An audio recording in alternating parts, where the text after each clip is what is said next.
The Chevrolet C8 Corvette range has expanded significantly in Australia with the arrival of the hardcore Z06 and hybrid E-Ray.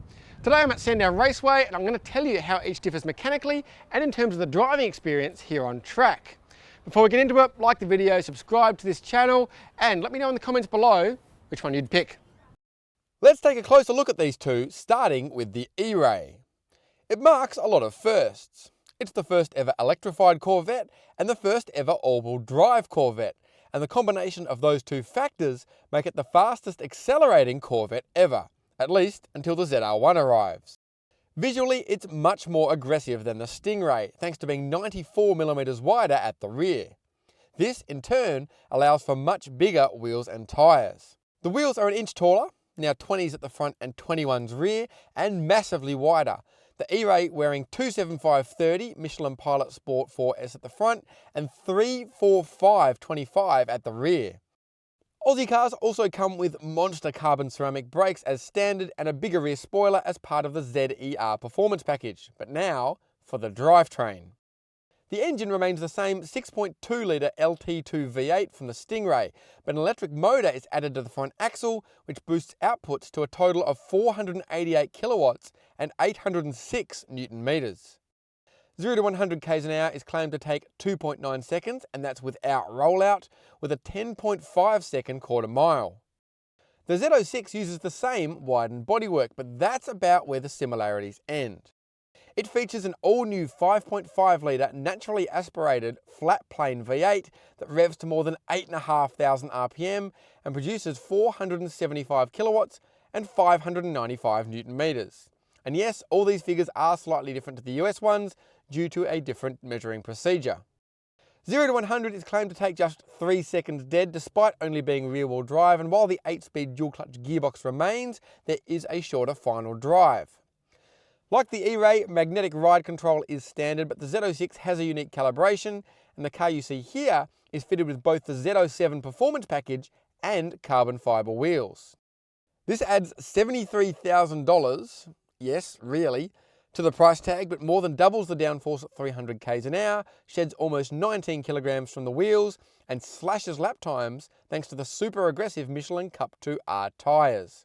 So, let's try it for ourselves, shall we? Okay, so we're starting in the E-Ray, so we're probably doing this the right way around, starting the E-Ray, and then I'll be driving the Z06 after this.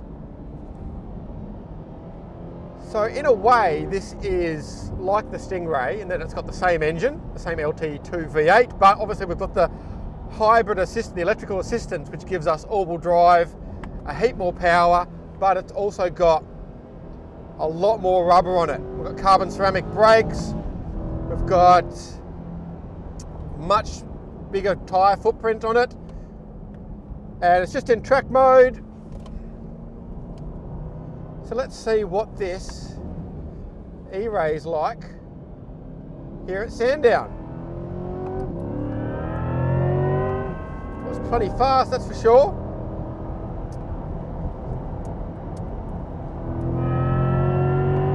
Man, the big thing with electrical assistance obviously is instant response. I mean, a naturally aspirated V8 doesn't struggle for throttle response, but this, you just get so much more torque instantly. Probably even leave it in third out of these tight corners and you just get, that's where you get the assistance. Like, that's incredible. Usually, obviously, with a high revving Atmo, you've got to use the revs to get to the power band, but this has unbelievable torque. This thing absolutely hauls. That's 230 plus with a conservative braking marker.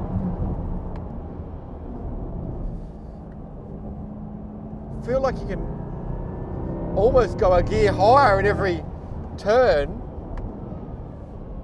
just because of the amazing torque that fills in that low end. Might go back to second just for this real tight one. But it revs so fast that I think I think that's almost a third gear corner too.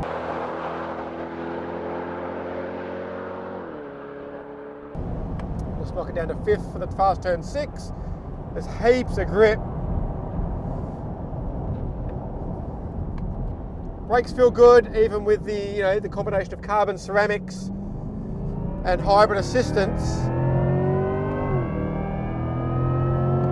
That would be typically a recipe for disastrous brake feel, but this feels, the pedal feels really good, even though there's a fair degree of regen happening there. Brake pedal still feels natural. There's an awesome sort of jet whine overlaid.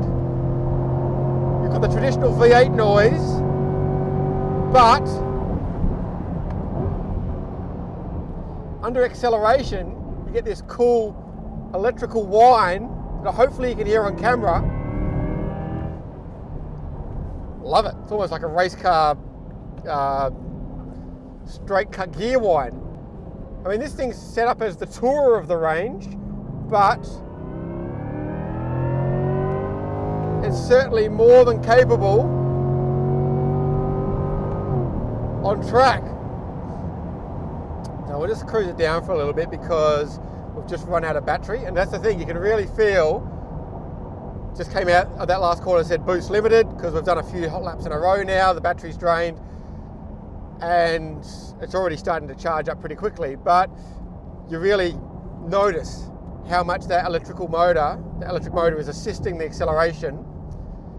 But even though it's its own unit at the front, there's no physical connection, sometimes that leads to the front end feeling a bit weird. It doesn't deploy the power in a natural way, but this feels really good. There's no tugging at the steering wheel, there's no torque steer, there's no sort of scrappy inside wheel spin or anything like that. Instead, I was going to show you something. So, fourth gear, just under 4,000 RPM, 110 k's an hour, and it just pulls.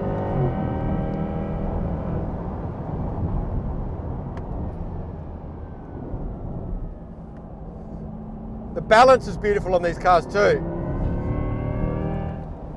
Beam engine, they turn in really well. It's actually fantastic turn in. The steering's quite weighty, but there's not that. They've got a really good front end in them.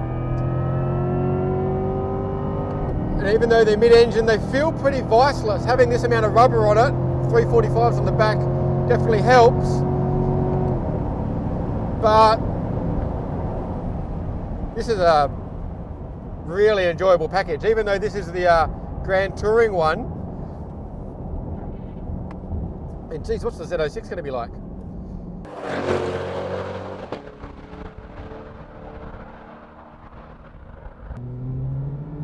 Don't even have to leave the pits, and the Z06 immediately feels different. Just got that flat plane V8 noise. It's more of a buzz. It's a harder edged note. It's a typical Ferrari noise, which is probably what Corvette was going for.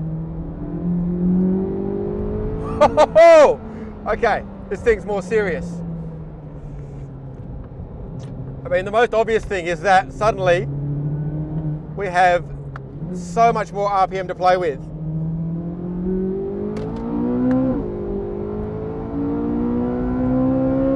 Oh, listen to that!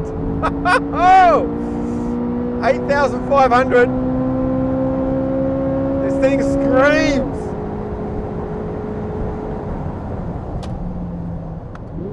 Okay, these braking markers for this car are crazy conservative. This thing is a weapon. Man, we're one lap in and it's already ridiculous.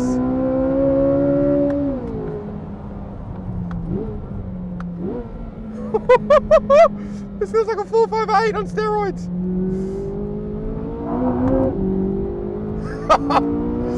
Okay, I gotta say something and stop laughing. All right, this engine screams and is so fast. The brakes feel unbelievable. There we go, I just did a proper ABS. I don't think I even had ABS on that first stop. I finally got ABS active and it just basically just tears your face off.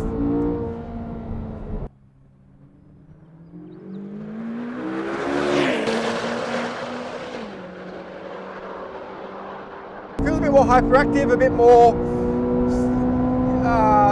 flighty than the E-Ray. It feels, I guess, highly strung, which is appropriate.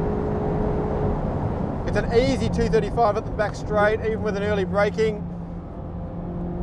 You can carry mega speed through turn 6. Rides those bumps really well with the magnetic ride control. The gearbox is awesome. Can't quite be as positive on the throttle as in the E-Ray because we don't have the all-wheel drive, but it only needs a slight feed in to avoid upsetting the traction control. There we go, just feed in slightly. This car is absolutely off its head. This is obviously the bells and whistles one. It's got the carbon brakes, carbon wheels, track package. It's the ultimate iteration of this car. Man, it turns so nicely, as you'd hope with this much rubber on the thing. Cup tyres. Oh, we've got big corner speed through there. Turn it in. Not intimidating, super easy to drive. It's just got mega limits. But even though it's a stiff setup, Sandown's bumpy and it's breathing with the road really nicely in sort of typical, I guess, race car style. It's not upset by any of these bumps. For some reason we've got a Silverado on the track, but that's okay.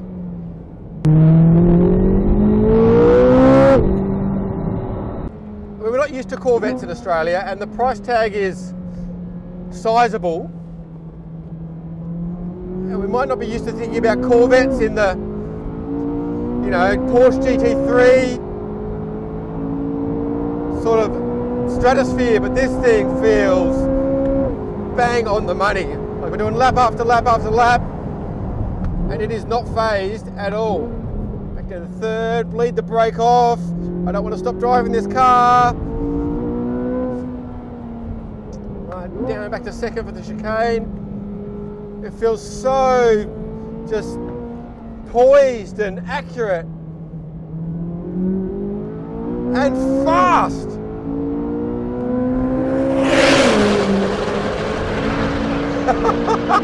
This is a proper exotic supercar. This is why they made the Corvette mid-engined.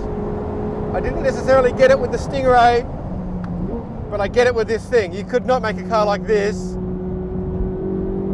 with a front engine and rear wheel drive. It just wouldn't work.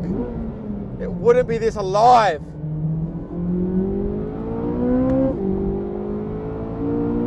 This thing is a track monster.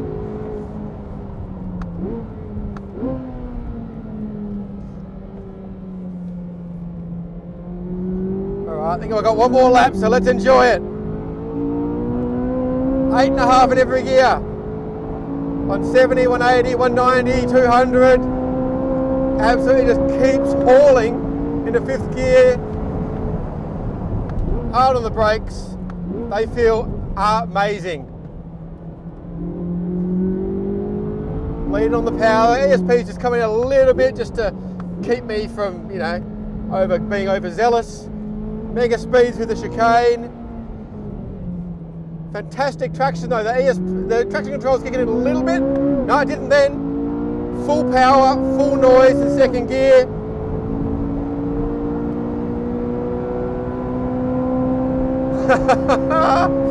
I want to keep driving this car forever.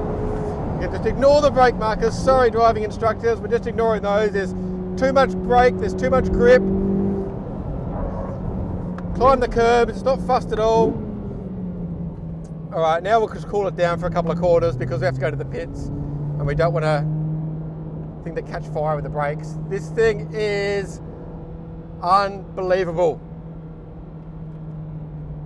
Is it better than a GT3? I don't know. GT3 is awesome, but it's its own thing. Feels exotic, it feels special, it feels unbelievably fast. What a rush.